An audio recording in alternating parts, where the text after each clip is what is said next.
Chasing Hockey, blue futon. Just letting you know you're going to see this shirt 4 times. Because I just got back from the States and I saw 4 movies. And so let's get started. First movie in the theaters I saw was Avengers Endgame. Well, who's not excited for this? Is like my number 1 exciting movie of the year, like number 1 anticipated, whatever it is. So let me just go run that intro and I'll let you know how I thought of that Endgame.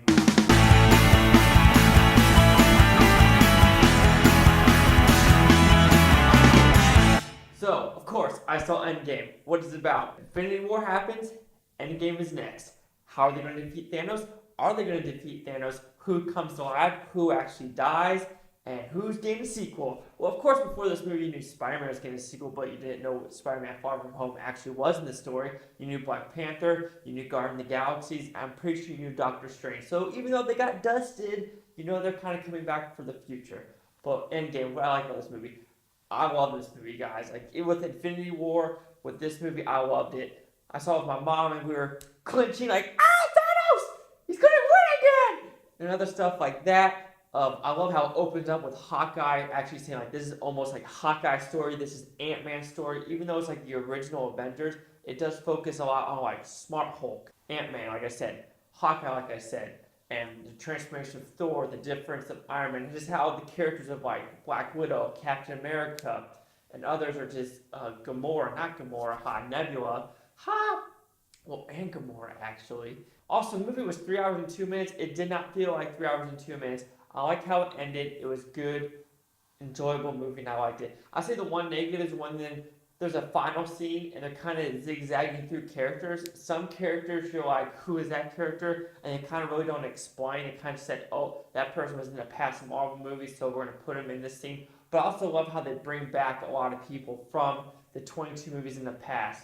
Of course, I was like, they brought like Natalie Portman. I was like, there's no way that's Natalie Portman. I'm pretty sure that's just scenes from the old Thor movies because Natalie Portman, I don't think, came back for it. But of course, you have like, Russo came back. You just have a bunch of people in this movie. You have a really, really, really, really young Michael Douglas, which is pretty funny. Which is just, it's a fun movie. I enjoyed it. It didn't feel like 3 hours. Of course, there's some nitpicky stuff, but I saw it like a week ago, and I still love it.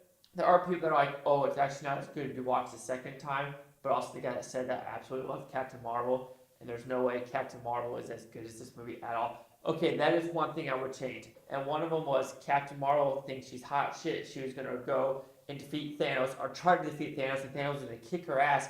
And kind of, because, in even the original Captain Marvel movie, she was like, always like, I'm the badass, I'm the only one, I'm the strongest, yada, yada, yada. And with that, I kind of wish they kind of did that, of like Captain Marvel trying to go to Thanos, and she can't beat Thanos because Thanos just destroys her, and then she realizes, okay, I need a team to help us.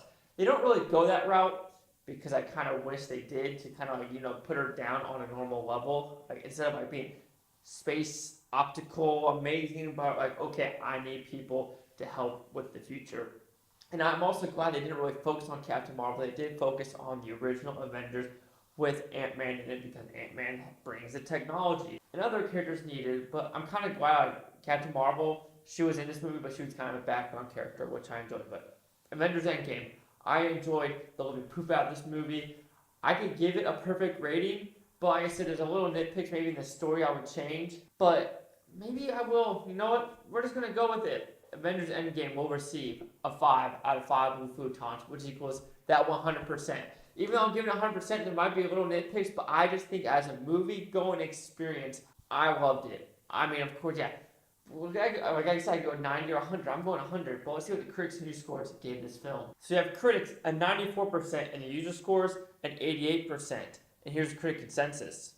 Exciting, entertaining, and emotionally impactful, Avengers Endgame does whatever it takes to deliver a satisfying finale to Marvel's epic Infinity Saga. I'll have to agree with that consensus. It was a finale. It delivered what I wanted. It just delivered. It's one of those movies where you just watch, like guilty pleasure, quick to find something. But this just delivered what I wanted from a movie. It closed doors. It closed phase 1, 2, 3. Now I'm waiting for a super, super collector's edition of all 22 movies, like on 4K with a crazy sphere and everything. And there's great humor in this movie. I like how they brought back all of these like characters. It's just, I enjoyed this movie, and I feel like watching it again, I will enjoy it again.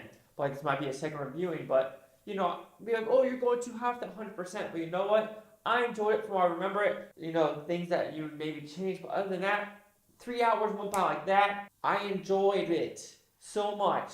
But do you agree with my 100, the 88, or the 94? Chase down the Blue Futon. Like, comment, subscribe. One other thing is Blue Futon Utopia, you Blue Futonians. Thanks for watching, and have a great day. And you just wonder, this is not part of the movie anymore, but the interviews with, like, you see it with Don Cheadle, Chris Hemsworth, Jeremy Renner, and Brie Larson. It doesn't seem like they're teaming up or matching well. I think the best one even was going with the Don Cheadle one. I'm going with Jeremy Renner and Brie Larson. Brie Larson's like, I'm using my celebrity status to do this, and Jeremy Renner's like, nah, it's just a job. I'm not going to push my agenda because I'm a celebrity. It's like, Jeremy Renner, you deserve an Oscar for Wind River. You just,